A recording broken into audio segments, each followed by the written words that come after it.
Now, how Photoshop treats the white space around the image is actually very important. Keep in mind that black, or the darker the part, the more opaque it gets, the brighter it gets, the more it says I'm transparent. Now, in this case, it says everything around here is transparent and the plants are actually opaque. And that's exactly what we want.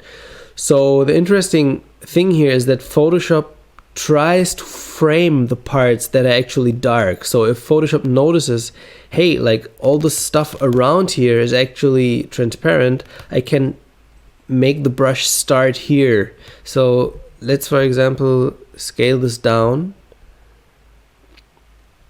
And let's say like I worked a little bit, like I had a very rough workflow and there are dots here and there that I just paint in.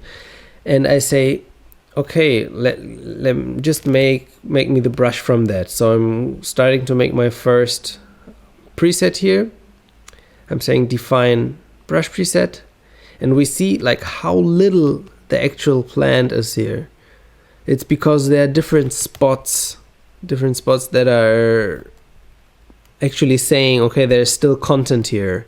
And when we go with this workflow of creating a brush from the background, we have to make sure that it's really clean, that the white space around the whole pattern or the texture that we select is so clean that Photoshop can detect, okay, there's nothing that actually will come in between my actual texture and the border. Now, going back, oops, that's one back too far.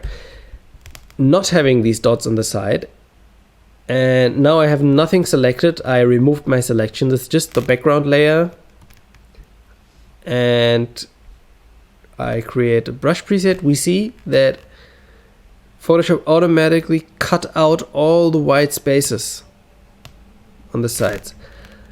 Now, of course, we want to have a large resolution, so we pick this image here, so that it's really like, yeah, has this nice structure to it. And I mean, the photo itself, it's just like very unsharp and blurry, so it's not that of a big deal.